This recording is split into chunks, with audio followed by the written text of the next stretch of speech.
Breaking news. FALANA takes over residents' doctors' legal battle with federal government. This is so unfair. It is not done anywhere. They are protecting lives and they are helping the communities and everyone. Because you go abroad for your medical attention does not mean Nigerians should die. The government must rise up and do the right thing, says Falana. Hello, my wonderful people. That is the senior advocate of Nigeria, who is a renowned known lawyer, and he speaks for the oppressed. Largely, he speaks for the oppressed. This is a man who, has, fought many legal battles in this country. What is going on with our resident doctors? Do you notice? Do you notice that if you go to the hospitals these days, especially the general hospitals, you hardly find doctors? You know why? And you want to see a specialist, that one a big matter because most of them get their own private hospital. Yes, so now the only way they go fit is survive. And the one wey be say they still dey young, they don't come up for Nigeria. Oh, you know, UK, Canada, countries abroad are looking for them and are paying them better. It gives them better opportunity. Their children are going to better schools and better secure environment, job security, and the money coming. They are being rewarded according to their labor. They are happier. Bottom line, federal government is saying that they must go back to work, but you're not meeting to the terms and conditions. They are not being paid. Doctors are being paid stipends. Please don't forget to give us a thumbs up, subscribe if this is your first time. Let's get all the details. Breaking news. Falana takes resident doctors' legal battle with federal government. They should be treated with respect.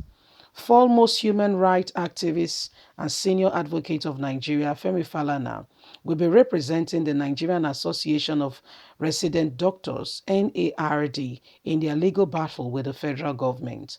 The chairman of communication of the NARD, Dr. Julie Ojobo, disclosed this at the Nation on Monday. On August 16th, barely 2 weeks after the residents' doctors started the strike, the federal government, the Federal Ministry of Labor and Employment, through Minister Dr. Chris Ngige, took the doctors to the National Industrial Court to explain why no work, no pay rule should not be applied to them. The court, however, adjourned the case till September the 15th, 2021. The NARD stated that the strike will continue. The strike started on August the 2nd, 2021, after the federal government failed to fulfill the agreement made with them through a memorandum understanding MOU. Chief among the 12 demands of the doctors are the payment of their salary owned for 114 house officers who are on the GIF MIS platform, withdrawn of the circular by the head of service, removing house officers from the scheme of service, payment of death in service, insurance benefits to families of 21 doctors who died of COVID in the line of duty, among other demands. Yet the federal government has damned them, has not paid attention to their demand, and calling their bluff, doing whatever, sending them even to court. Now, I'll give you a bit of story. Yeah, we know that Great Britain is our colonial masters. Yes, so we have a great relationship with them in terms of, how we reflect our politics and our policies. In England, there are a lot of foreign doctors. Yeah, some from Nigeria, from all over the world, who are working in England as doctors, nurses, healthcare professionals. Well, like every other place, some died during the COVID. Do you know what the government is doing for them? Paying their family a huge good sum of amount. And those who have not have like their indefinite leave to remain are being given. Investigate, please. That's those, depends on the circumstances. Yeah.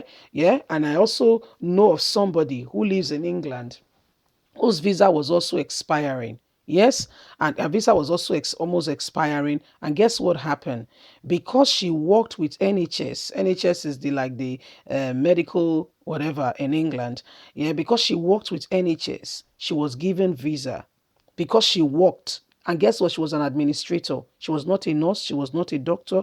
She was not a radiologist or any, I mean, not a particularly directly related. She was an administrative staff. She was given visa because her visa was almost running out and she had no option. She was given visa. I tell you the truth because I know her personally. She was very much, in a confused state when her visa was almost running out and she wasn't sure what next. She was given visa in England. So why is it that in Nigeria, doctors that died in line of action, yeah, after maybe it was even the wife that did not go to school. I'm just trying to paint the worst of scenarios.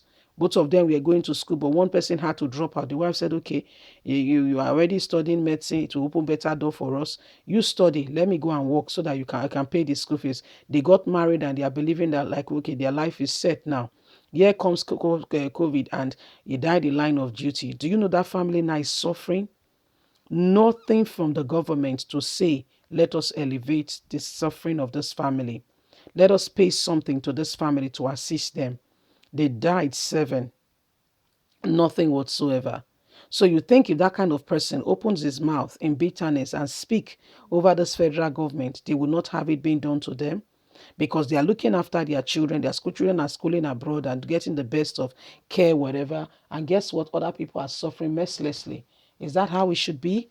The answer is no. So we must change. Yes, we must change. The questions remain. Is it good the way these people are being treated? Families that, parents have struggled and have put these children in school. They use the afternoon of their life to ensure that their children were well educated. Yeah. So is it a crime? Is it a cause for them to work in Nigeria? Most of their colleagues and counterparts have gone abroad, seeking greener pastures and better life. Do you blame them? I don't. If I see anyone that is traveling, if you want to go, why not? Because people go where the grass is greener, right? Once upon a time, even my father told me that in this very country, Nigeria, the British taught him why our naira was so good at that time. Naira was so good. We had oil, cocoa, we were exporting. Then there was the boom of crude oil. What else? What more? It was so good. So when you look at it, how do we explain all these things? Today, we are the ones now looking for the greener pasture.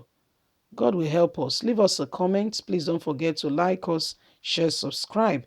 Click on the notification button so you can get all our latest news. God bless you. Bye for now. Bye.